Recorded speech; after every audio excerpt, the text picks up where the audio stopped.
السلام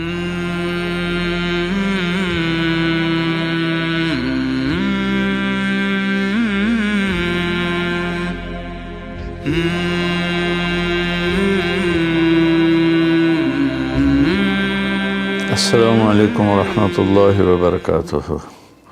الحمدللہ وکفی وسلام علی عبادہ الذین اصطفیٰ وخاصۃ علی محمد رسول اللہ صلی اللہ تعالی علیہ وسلم۔ اما بعد فاعوذ باللہ من الشیطان الرجیم، بسم اللہ الرحمن الرحیم۔ وَكَذَلِكَ جَعَلْنَاكُمْ أُمَّةً وَسَطًا لِتَكُونُوا شُهَدَاءَ عَلَى النَّاسِ، اور ہم نے تمہیں اعتدال والی امت بنایا تاکہ تم دنیا کے لوگوں کے سامنے گواہی دے سکو۔ یہ ایک آیت کا ٹکڑا میں نے پڑھا ہے۔ روزانہ کی تلاوت میں سارا قرآن تو بیان نہیں ہو سکتا، جو آیت پیش کرنی زیادہ ضروری ہوتی ہے اس کو میں کوشش کرتا ہوں ہائی لائٹ کر دوں۔ اس میں اللہ نے ہمیں زندگی گزارنے کا ایک پیمانہ دے دیا، ایک ترازو دے دیا ہے کہ ہم نے تمہیں اعتدال والی امت بنایا ہے۔ اس کی میں مثال دیتا ہوں، جیسے پہلے زمانے میں ترازو ہوتے تھے، اب تو ڈیجیٹل آ گئے۔ تو ترازو ہوتے تھے تو اس میں نا ایک کانٹا ہوتا تھا یہاں ایسے کر کے، اور ادھر دو پلڑے ہوتے تھے۔ تو جب وہ کانٹا بالکل درمیان میں ہوتا تھا، نہ ادھر جھکاؤ نہ ادھر جھکاؤ، تو اس کی اس حیثیت کو اعتدال کہتے ہیں۔ ادھر چلا جائے زیادہ تو بھی شدت پسندی، ادھر چلا جائے زیادہ تو بھی شدت پسندی۔ یوں ہو جائے دین میں بہت زیادہ، یہ بھی اللہ کو پسند نہیں۔ ایسے ہو جائے دنیا میں بہت زیادہ، یہ بھی اللہ کو پسند نہیں۔ اللہ تعالیٰ فرماتے ہیں کہ اپنی زندگی میں عدل پیدا کرو، انصاف پیدا کرو، اعتدال پیدا کرو، کہ جب دنیا میں لگو تو ایسے نہ لگو کہ تمہیں آخرت بھول جائے۔ تم جھوٹ کو حلال کر دو، سود کو حلال کر دو، اور سارے حرام کو کرتے چلے جاؤ کہ جی ہم تو گناہ گار ہیں، ہم تو دنیا دار ہیں۔ یہ بھی انتہا پسندی ہے، یہ اللہ کو پسند نہیں ہے۔ دنیا کی طلب ایک بڑا عمل ہے۔ اللہ کے نبی کا فرمان ہے، من طلب الدنیا حلالا، جس نے رزق حلال کمایا، جس نے دنیا کو حلال راستے سے طلب کیا، اس میں جھوٹ نہیں، اس میں دھوکہ نہیں، فراڈ نہیں، اس میں سود نہیں، اس میں ظلم اور زیادتی نہیں، اس میں وعدہ خلافی نہیں، کسی غلط چیز کی تجارت نہیں، شراب بیچتا ہے یا ڈرگز بیچتا ہے، نسل کو برباد کرتا ہے۔ تو جس نے حلال راستے سے دنیا کو کمایا، استعفافاً عن المسئلہ، کہ مجھے مانگنا نہ پڑے لوگوں سے، میں خوددار بن کے زندگی گزاروں۔ سعیاً علی اہلہ، اپنے بچوں پہ خرچ کرنے کے لیے کہ وہ عزت کی زندگی گزاریں۔ تعطفاً علی جارہ، اپنے آس پاس کے غریب لوگوں پر خرچ کرنے کے لیے جو صبح بازار جاتا ہے اور اپنی جاب پر جاتا ہے، اپنی مزدوری پر جاتا ہے، وہ ریڑھی پر بیٹھتا ہے یا بہت بڑے پروجیکٹ کے آفس میں بیٹھتا ہے، اگر یہ چار باتیں اس کے اندر ہیں، حلال کماتا ہے، جابین رشوت نہیں لیتا، غلط کام نہیں کرتا، کسی کی فائل نہیں روکتا، بچوں پہ خرچ کرنے کے لیے اور پڑوسیوں کو نوازنے کے لیے، غریب پڑوسیوں پر خرچ کرنے کے لیے، اور سوال سے بچنے کے لیے۔ جو دنیا کو کماتا ہے تو اب آپ خوشخبری سنیں، لقی اللہ تعالی یوم القیامہ وجہہ مثل القمر لیلۃ البدر، قیامت کے دن وہ اللہ سے ایسے ملے گا کہ اس کا چہرہ 14ویں رات کے چاند کی طرح چمکتا ہوگا۔ تو ایسی دنیا کمانا بھی بندگی ہے۔ ریاکاری کے نفل پڑھ رہا ہو تو وہ جہنم ہے، اور ان 4 شرطوں کے ساتھ دکان پہ بیٹھا ہو، آفس میں بیٹھا ہو، ریڈی پہ بیٹھا ہو تو وہ جنت کا راستہ ہے، اللہ کو اتنا پسند ہے، کیونکہ اس میں درمیانی راستہ ہے، اعتدال والا راستہ ہے۔ اب اس میں انتہا پسندی کیا ہے؟ دوسری حدیث پیش کرتا ہوں، تعس عبد الدینار وعبد الدرہم وعبد القطیفہ، تعس وانتکس وإذا شیک فلن تقش، ان اعطی رضی وإن لم یعط سخط۔ آپ نے فرمایا دینار کا چاہنے والا، دینار کا غلام چاہت تو سب کی ہے، سونے کا غلام ہلاک ہو جائے، چاندی کا غلام ہلاک ہو جائے۔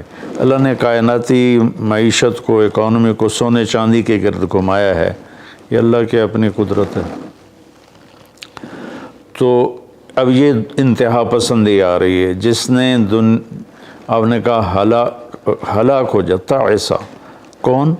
عبد الدینار، سونے کا غلام، چاندی کا غلام، اور زیب و زینت کا غلام، اسیسریز کا غلام، کہ حلال رزق میں ایسی نہیں مل رہا تو چلو کوئی ڈنڈی مار لو، کوئی رشوت لے لو، کوئی جھوٹ بول کے سودا بیچ لو، یہ ہے۔ تو اس کے لیے آپ نے بد دعا فرمائی۔ یہ بخاری شریف کی روایت ہے، آپ رحمت اللہ علیہ عالمین ہو کر آپ بد دعا فرما رہے ہیں کہ ایسے لوگ، چونکہ یہ لوگ جب دنیا میں جاتے ہیں تو اوروں کے حقوق مارتے ہیں، اوروں جو رشوت لیتا ہے، وہ رشوت دینے والا پتہ نہیں کن مشکلوں سے اپنے کام کے لیے پہنچا ہوتا ہے، جس کو یہ دھوکہ دے کے مال بیچ دیتا ہے، وہ پتہ نہیں کتنی مشکلوں سے پیسہ بنا کے مال لینے آتا ہے، اس کو یہ 2 نمبر ٹکا دیتا ہے۔ اس لیے ان کے لیے بد دعا فرمائی کہ یہ معاشرے کے لیے ناسور لوگ ہیں، چاہے یہ کتنے ہی نامور ہوں، لیکن یہ معاشرے کے لیے ایک عذاب ہیں، ایک مصیبت ہے۔ تو دنیا میں بھی چلو تو درمیانہ راستہ اختیار کرو، اتنے نہ کھب جاؤ میرے بھائیو کہ ٹوائلٹ میں بھی سودے ہو رہے ہوتے ہیں، پیشاب کرتے ہوئے۔ ابھی میں کراچی سے لوٹا تو لاہور ایئرپورٹ پر میں وضو کرنے گیا تو پیچھے جو پیشاب کرنے کی جگہ ہوتی، وہاں ایک آدمی کھڑا ہوا، گردن کے ساتھ اس نے موبائل پکڑا ہوا تھا اور بولے جا رہا تھا، بولے جا رہا تھا، بولے جا رہا تھا۔ یہ بھی کوئی زندگی نہیں ہے، کھانا بھی کھا رہے ہیں اور سودا بھی بیچ رہے ہیں اور پیمنٹ بھی لے رہے ہیں اور سودا کر بھی رہے ہیں اور ساتھ کھانا بھی کھا رہے ہیں۔ تو یہ تو کھانا زہر بن جاتا ہے۔ دماغ کی طرف سے آرڈر جاتا ہے کہ کھانا آ گیا ہے، تیار ہو جاؤ، معدے کو آرڈر ملتا ہے، ساتھ ہی فون کی گھنٹی بجتی ہے، فون اٹھاتا ہے تو آرڈر فون کی طرف چلا جاتا ہے، معدے کو آرڈر نہیں جاتا، غذا زہر بن جاتی ہے۔ تو ایسی دنیا کما کے کیا کرنا جس میں آپ کی صحت ہی برباد ہو جائے اور آپ اتنے مصروف ہو جائیں کہ گھر میں آ کر بھی کوئی بچوں سے دلچسپی نہیں، بس اپنے موبائل پر یا سودے کر رہے ہیں یا موبائل پہ کوئی گیمیں کھیل رہے ہیں یا کوئی مووی دیکھ رہے ہیں یا کوئی ڈرامہ دیکھ رہے ہیں۔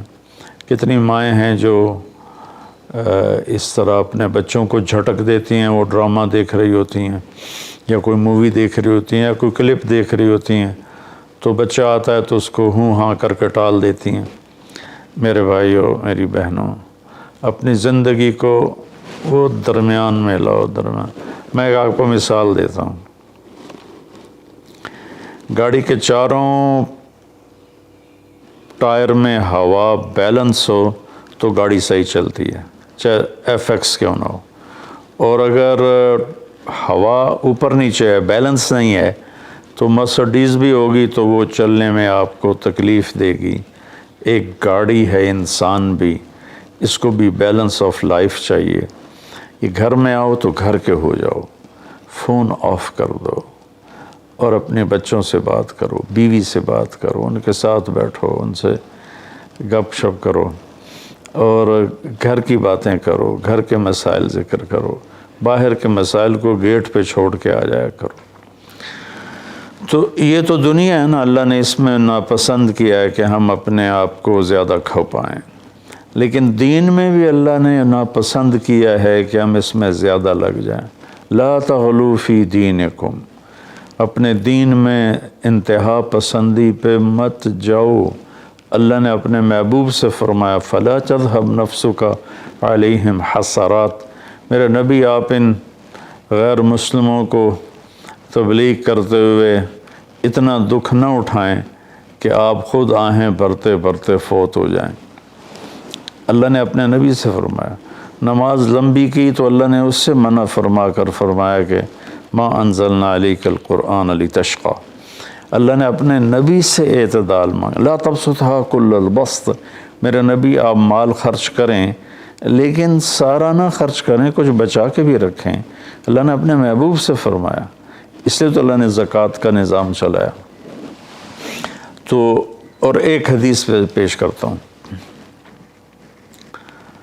3 صحابہ آئے حضرت عائشہ رضی اللہ عنہ کے پاس کہ اللہ کے نبی کی رات کیسی ہوتی ہے، تو انہوں نے فرمایا کہ سوتے بھی ہیں اور اٹھتے بھی ہیں، نفل بھی پڑھتے ہیں، بلکہ آپ کی بہت خوبصورت عادت تھی، جب آپ تہجد سے فارغ ہو جاتے تو یوں کر کے لیٹ جاتے، ایسے کر کے، اور حضرت عائشہ رضی اللہ تعالیٰ عنہ بھی اٹھ جاتی تو آپ ان کے ساتھ اسی حال میں باتیں کرتے، گپ شپ لگاتے، تہجد کے وقت میں اپنی بیگم سے پیار محبت کی باتیں ہو رہی ہیں، اتنے میں حضرت بلال اذان دیتے تو آپ اٹھ کے 2 رکعت سنت ادا کرتے اور نماز پڑھانے کے لیے مسجد تشریف لے جاتے تھے۔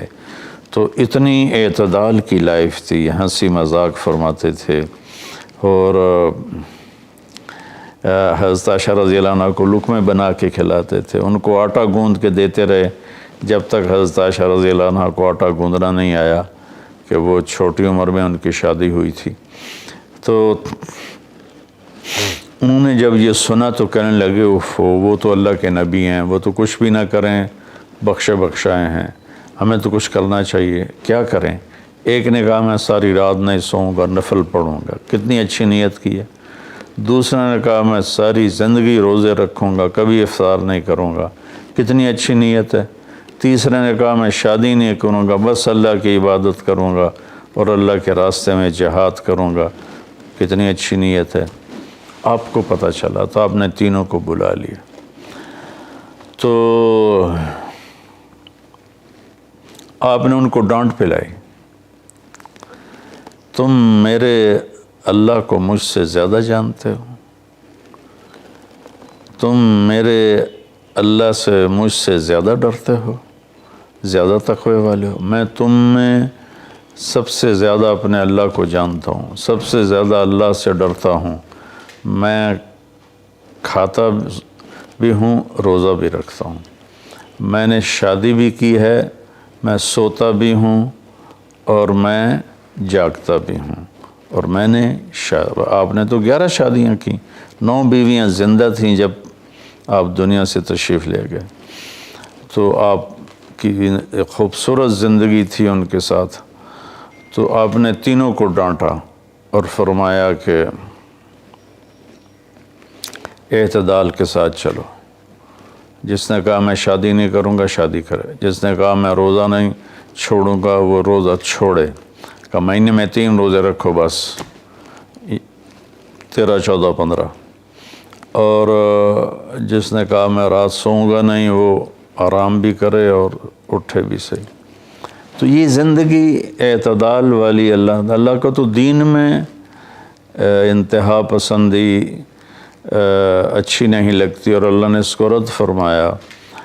ہمارے بعض نادان دوست قربانی کے نام پر پورے گھر کو اجاڑ دیتے ہیں اور انہیں احساس بھی نہیں ہوتا کہ کتنا بڑا نقصان کر رہے ہیں۔ سب سے بڑا تقاضا اسلامی تاریخ میں جنگ بدر کا ہے، اس سے بڑا تقاضا قیامت تک نہیں آئے گا کہ جن کے بارے میں اللہ کے نبی کی وہ گواہی ہے جو قیامت تک کسی کے لیے نہیں، ان تہلک هذه العصابۃ فلن تعبد، میرے رب اگر آپ نے اس جماعت کو ہلاک کر دیا تو پھر آپ کا نام لینے والا کوئی نہیں بچے گا۔ اتنی بڑی گواہی 313 کی، اور یہ اتنا بڑا تقاضا تھا اور اتنا بڑا یہ اس وقت اہم اور ضروری کام تھا۔ آپ نکلے اور ذوالحلیفہ 7 میل دور ہے، جب وہاں پہنچے تو حضرت عثمان اور اسامہ رضی اللہ عنہما کو آپ نے واپس بھیج دیا کہ آپ کی بیگم حضرت رقیہ رضی اللہ تعالی عنہ وہ حضور صلی اللہ تعالی علیہ وسلم کی دوسرے نمبر کی بیٹی تھیں۔ حضرت زینب پہلے نمبر پر، حضرت رقیہ دوسرے نمبر پر، ام کلثوم تیسرے نمبر پر، حضرت فاطمہ چوتھے نمبر پر۔ تو بیمار ان کو چیچک نکل آیا تھا، تو ان کو وہاں سے واپس بھیجا کہ جاؤ تم رقیہ کی تیمارداری کرو۔ وہ جنگ بدر میں شریک نہیں ہوئے، میرے نبی نے واپس کیا، لیکن جنگ بدر کے شریک صحابہ میں ان کا نام لکھوایا، دونوں کا۔ جب ہم بدری صحابہ کی فہرست کھولتے ہیں تو اس میں اسامہ اور عثمان رضی اللہ عنہما دونوں کا نام ذکر ہے، اور مال غنیمت میں ان کا حصہ بھی رکھا آپ نے۔ اتنے بڑے تقاضے کو آپ نے بیوی کی بیماری کی وجہ سے پیچھے کر دیا اور ان دونوں کو واپس بھیجا، اور رقیہ رضی اللہ عنہ کا انتقال ہو گیا۔ جب آپ واپس تشریف لائے تو وہ دفن ہو چکی تھی، تو آپ نے ان کی قبر پہ جا کر دعا فرمائی۔ تو میرے بھائیو، دین میں بھی اعتدال ہو، دنیا میں بھی اعتدال ہو۔ یہ رہبانیت تو نصارہ عیسائیوں میں تھی کہ شادی نہیں کرنی، نہانا نہیں، بال نہیں کٹوانے، نوخن نہیں صاف کرنے، پہلے، اب نہیں، پہلے جو قدیم عیسائی مذہب تھا۔ تو طبیعت میں اتنی شدت، غیر فطری زندگی، پھر وہ دوسرے طریقے سے اپنی خواہشات کو پورا کرتے تھے۔ تو اس سے میرے نبی نے روکا۔ بعد میں ایک ٹرینڈ چل گیا کثرت عبادت کا، لیکن وہ کوئی معیار نہیں ہے کہ فلاں بزرگ تھے، انہوں نے 40 سال عشاء کے وضو سے فجر کی نماز پڑھی، اور فلاں بزرگ تھے انہوں نے 30 سال عشاء کے وضو سے فجر کی نماز پڑھی، اور فلاں بزرگ تھے وہ 25 سال جنگل میں پھرتے رہے۔ بھلا یہ بھی کوئی دین ہے جو پیش کیا جائے؟ ہمارا دین تو پوری دنیا کو پیش کرنے کے لیے ہے۔ ان الدین عند اللہ الاسلام۔ اب اسلام ہی ایک مذہب ہے جو باقی ہے اپنی صحیح معنی میں، تو ہمیں پیش کرنا ہے لوگوں کو۔ یہ تو ہم اپنوں کو پیش نہیں کر سکتے کہ 25 سال جنگلوں کی خاک چھانتے رہے۔ یہ تو رہبانیت سے بھی کوئی آگے کی چیز ہے، لیکن یہ ان کی بزرگی کے طور پہ بیان کیا جاتا ہے۔ ایک بزرگ تھے، اپنے بالوں کو رسے سے باندھ لیتے تھے، رسہ اوپر چھت میں لٹکا ہوتا تھا، تو جب نماز پڑھتے پڑھتے ان کو نیند کا جھٹکا آتا تو وہ ایسے ہوتے تو وہ بالوں کو زبردستی جھٹکا پڑتا، جس سے وہ ان کی آنکھ کھل جاتی اور پھر نفلوں میں شروع ہو جاتے۔ یہ تو میرے نبی کے حکم کے خلاف ہے۔ آپ نے فرمایا تم میں کوئی عبادت میں لگے جب تک وہ بشاشت ہے اور اس کو نیند نہیں، جب نیند کا سمجھے غلبہ ہو رہا ہے نفل چھوڑ کے جا کے سو جائے۔ تو بعد میں یہ ایسی چیزیں پیدا ہوئیں کہ سارا سال روزے رکھنا، اور کبھی ایسا کہ ساری رات جاگنا، یہ کوئی دین نہیں ہے، یہ وہ دین نہیں ہے جسے ہم پیش کر سکیں۔ ایک بزرگ کا انتقال ہوا تو میں تعزیت کے لیے گیا، تو ان کے بیٹے بتانے لگے کہ ہمارے والد صاحب صبح 3 بجے اٹھ کے نیچے اپنے کمرے میں آ جاتے تھے جہاں مریدین آتے تھے اور باقی جو ان کے اپنے علمی کام ہوتے تھے، اور رات 11 بجے واپس جاتے تھے۔ ساری زندگی یہ معمول رہا۔ یہ کوئی قابل ذکر بات نہیں ہے جس کو ہم بطور ایک نمونہ پیش کریں۔ میرے نبی نے اپنی زندگی کو 4 حصوں میں تقسیم کیا ہوا تھا۔ ایک حصہ لوگوں کے لیے، ایک بیوی بچوں کے لیے، ایک اپنی ذات کے کاموں کے لیے۔ آپ اپنے کپڑے خود دھوتے تھے، 9 بیویاں تھیں، آپ اپنے کپڑے خود دھوتے تھے اور ایک حصہ آپ نے رکھا ہوا تھا اللہ کے لیے۔ تو آپ سے زیادہ مشکل لائف کسی کی نہیں، آپ سے زیادہ بڑا ذمہ دار کائنات میں کوئی نہیں۔ آپ نے زندگی کو 4 حصوں میں ڈیوائیڈ کیا ہوا تھا۔ تو اگر ہم دنیا میں لگتے ہیں تو حلال حرام بھول جاتے ہیں، جھوٹ سچ بھول جاتے ہیں، دھوکہ دیانت کو بھول جاتے ہیں، اور دین میں لگتے ہیں تو بچے بیوی بھول جاتے ہیں، اپنے کام کاروبار بھول جاتے ہیں۔ آپ دیکھیں اصحاب صفہ وہ تھے جن کا کوئی کام نہیں تھا، لیکن 10 مبشرہ میں سے ایک بھی اصحاب صفہ میں نہیں، خلفاء میں ایک بھی اصحاب صفہ میں نہیں۔